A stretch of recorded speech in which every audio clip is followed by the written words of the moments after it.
मेरे महादेव के चरणों में, मेरे राम और कृष्ण के चरणों में चला जाता है। भक्त ऐसा ही होता है। दुनिया के लोग इस पर गाली देंगे, अपशब्द कहेंगे, कांटे देंगे, और वो कांटों में पनपता जाएगा, पनपता जाएगा, और वो गुलाब का फूल टूटने के बाद फिर मेरे महादेव के चरणों में अपने आप चला जाएगा। होता है।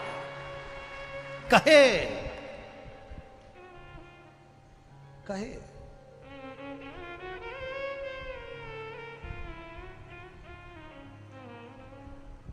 कितना विचित्र जीवन हम जी रहे हैं, कितना विचित्र। आज हम अपने शरीर से कोई काम करना नहीं चाहते हैं। वो तो आप लोग शिव महापुराण की कथा में यहाँ आए हो तो इतना चल भी रहे हो कि यहाँ से जाओगे तो वहाँ इतनी दूर जाके भोजन करोगे, न पानी पियोगे, फिर जाओगे न बॉटल लेकर, फिर पानी भर के लाओगे।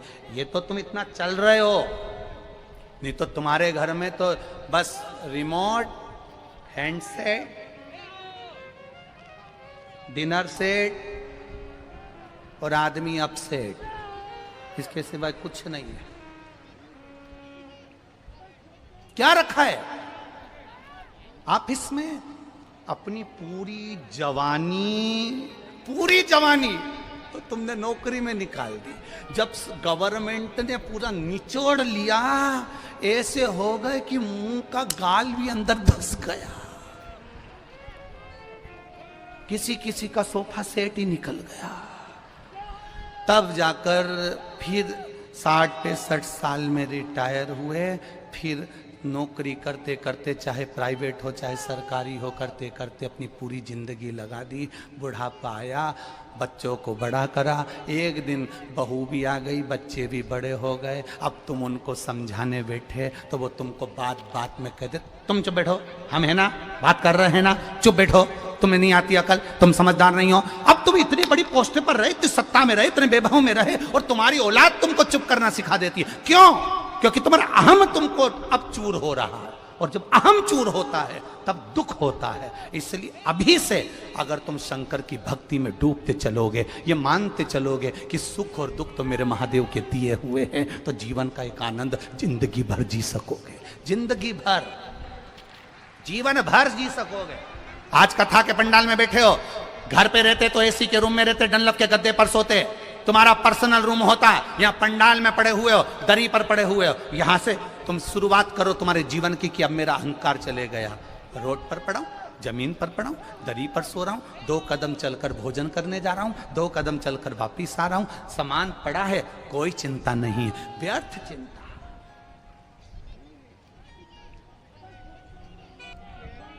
एक सन्यासी में और एक गृहस्थी में एक अंतर सबसे बड़ा होता है।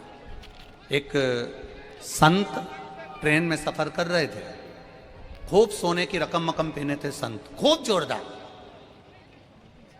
अगले स्टेशन पर वो एक सेठ जी चढ़ गए, बहुत सारा सामान, बहुत सारा, 2 बैग इधर ट्रेन के नीचे डाल दिए, 2 बैग इधर ट्रेन के नीचे डाल दिए, सीटों के नीचे। और सेठ जी अपनी बढ़िया जोरदार आराम से बैठ गए। अब उन्होंने मन में सोचा, सेठ जी ने, बताओ महाराज को तो देखो कितना सोना वोना पहन के बैठे।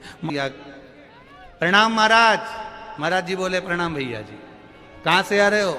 बस हरिद्वार से आ रहे भैया जी। कहाँ जा रहे हो? प्रयागराज जा रहे भैया जी। अच्छा,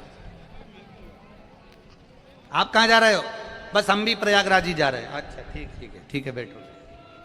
सेठ जी बैठ गए। अब सेठ जी को तो बस वो महाराज, इतना एसी का डब्बा, फर्स्ट क्लास, इतना ठाट, चिंता, टेंशन। अब सेठ जी ने कहा, महाराज जी ये सब कुछ तो व्यर्थ है आपके लिए, क्योंकि आप तो संत हो। अगर आप इतना जोड़कर चलोगे तो फिर संत में और सेठ में क्या अंतर होगा? क्या अंतर होगा? ये तो व्यर्थ है, व्यर्थ।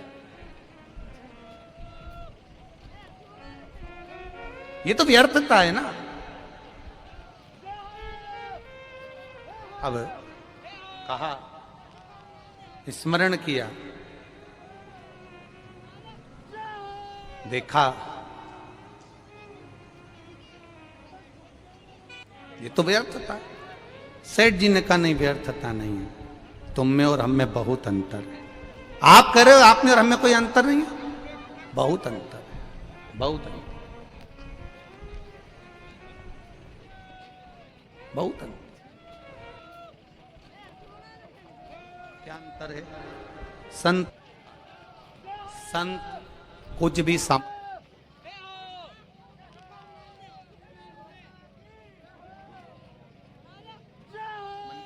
बच्चे थोड़ा सा जाकर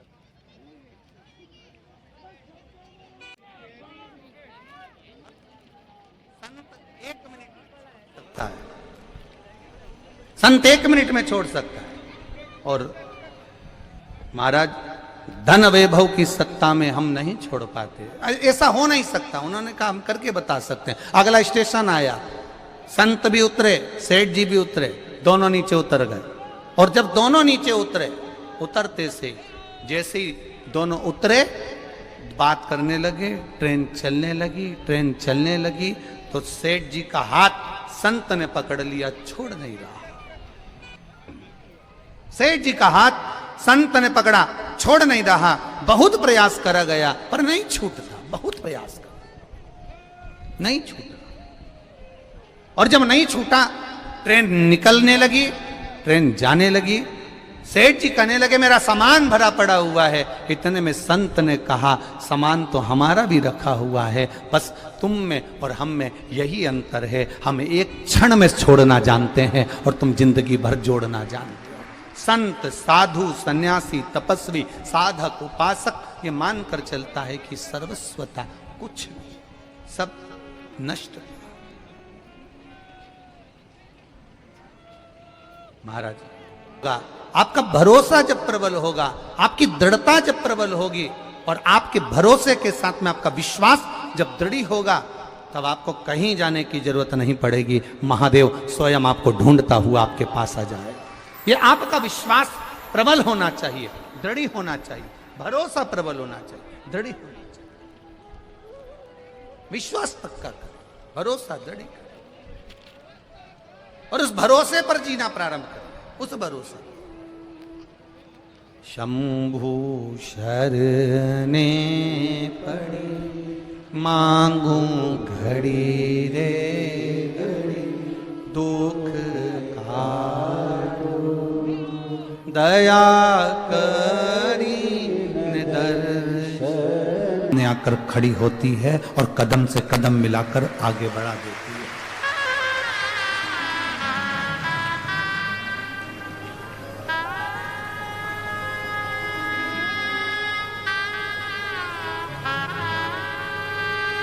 कितनी जरा विचार करिएगा, एक पति पत्नी को गालियां देता है, एक पति पत्नी को थप्पड़ मार देता है। मदिरा के नशे में जब पति होता है तो पत्नी पर कहीं जूता फेंक कर मार देता है, कहीं बेल्ट से मार देता है, कहीं बर्तन से मार देता है, कहीं अपशब्द कह देता है।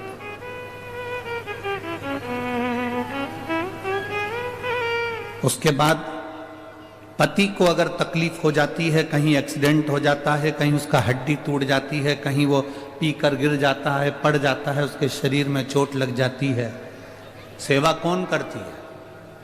जम के तो बोलो जरा। पड़ोसन आती है क्या सेवा करने के लिए? कोई रिश्तेदार आता है क्या सेवा करने के लिए? जो दिन रात का ज्ञान देता है वो तुमको सेवा करने के लिए आएगा क्या? नहीं।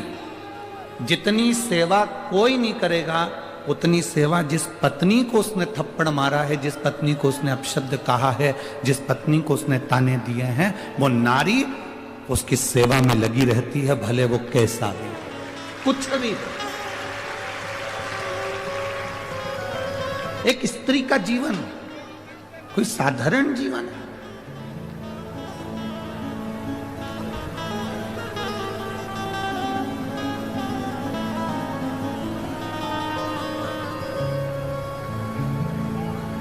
दशरथ जी के घर में संतान नहीं हुई।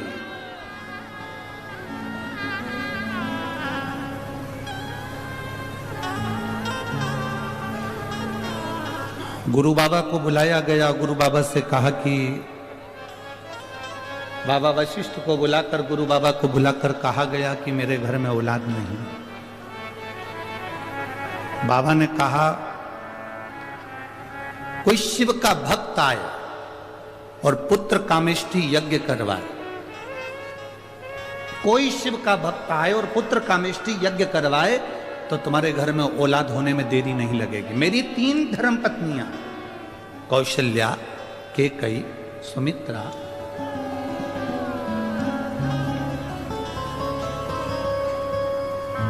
मेरी 3 धर्म पत्नियां होने के बाद भी मेरे घर में औलाद नहीं, तो कोई शिव का भक्त आए और पुत्र कामेष्टि यज्ञ करवाए।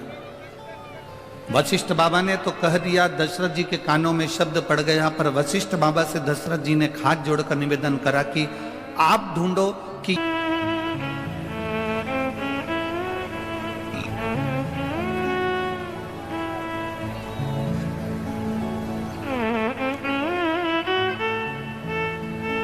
इतना विशाल यज्ञ संतान की प्राप्ति के लिए, पुत्र की प्राप्ति के लिए, इस यज्ञ को कौन करा सकता है? तब वशिष्ठ बाबा ध्यान लगाकर बैठे थे कि इस यज्ञ को कोई शंकर का भक्त कराए, तो उनके स्मरण में आया कि दशरथ जी की माता जी से पूछा जाए।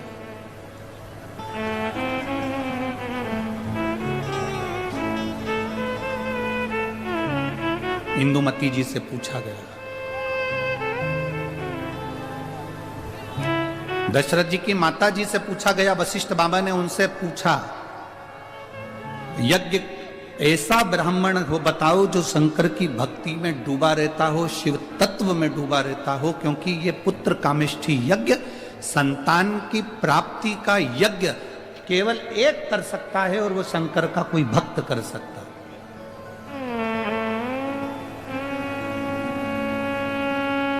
वशिष्ठ बाबा ने दशरथ जी की माता जी से कहा कि शिव भक्त कौन मिल सकता है? इंदुमती के स्मरण में आया, मेरे विदर्भ में जो शंकर की भक्ति में हर तरफ डूबे रहते हैं, वो केवल एक श्रृंगी ऋषि है।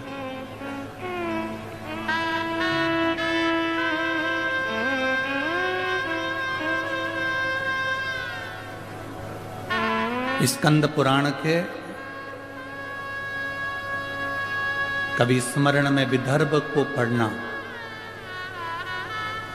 स्कंद पुराण के विदर्भ को यदि आप पढ़ेंगे तो विदर्भ में आप पढ़ेंगे कि दशरथ जी की माता जी ने, इंदुमती जी ने कह दिया वशिष्ठ बाबा से, आप चिंता मत करो, अगर पुत्र कामेष्टि यज्ञ करवाना है तो मेरे मायके में विदर्भ में जो हमारे घर के राजगुरु हैं श्रृंगी बाबा, उनको निमंत्रण दिया जाए। एक स्त्री मार्गदर्शक बन जाती है,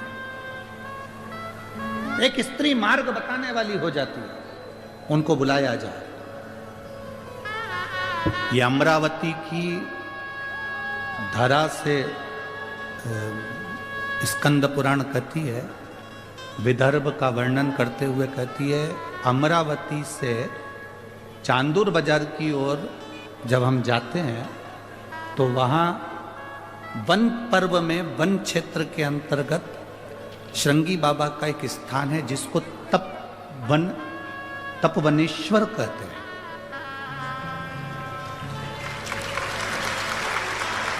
जिसको तपवनेश्वर कहते हैं। आप लोग गए हैं?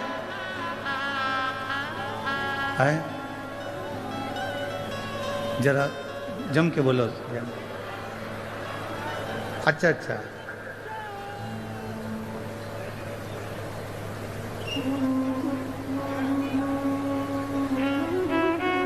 हमारे विधायक जी और सांसद जी कह रहे हैं क्षेत्र के अंतर्गत ही है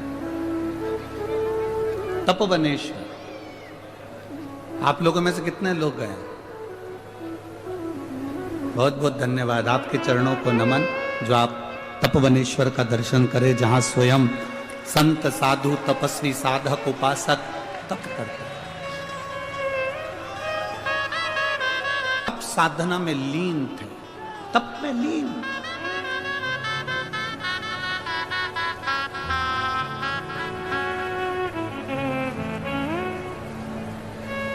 और दशरथ जी की माता जी ने खबर करवाई अपने पीहर में, दशरथ जी के ननिहाल में कि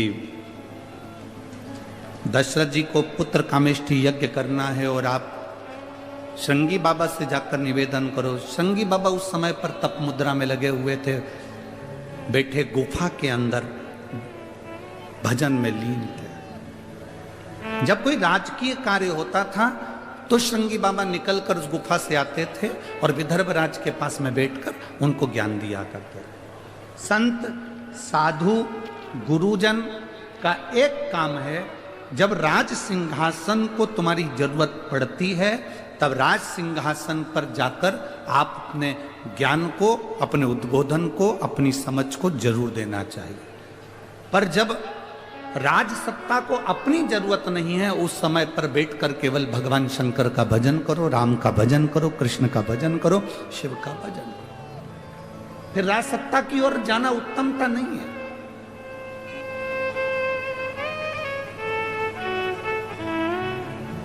अब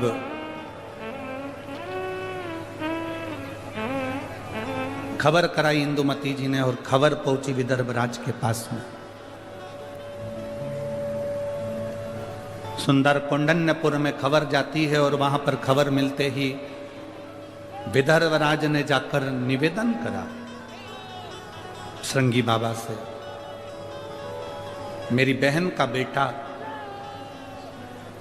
यज्ञ कर रहा है और आप जाकर यज्ञ पूर्ण करवाओ क्योंकि उनको संतान की प्राप्ति चाहिए। श्रृंगी बाबा ने कहा कि पुत्र प्राप्ति के लिए, संतान प्राप्ति के लिए और मैं जाऊं, मुझे ही क्यों आमंत्रित करा? तो शिव महापुराण की कथा कहती है, कोई शंकर का भजन करने वाला, कोई शंकर की आराधना करने वाला, कोई शंकर की उपासना करने वाला, कोई शंकर के ऊपर एक लोटा जल चढ़ाने वाले का दर्शन मात्र भी अगर हो जाता है तो जो कामना हम करते हैं वो कामना हमारी पूर्ण हो जाती है। ये शिव तत्व की कथा है, ये शिव महापुराण की कथा वर्णन कर रही है। आप इतने सारी संख्या में आए हो, लाखों की भीड़ में आप लोग लाखों की संख्या में यहां भक्त पहुंचे हैं। पंडाल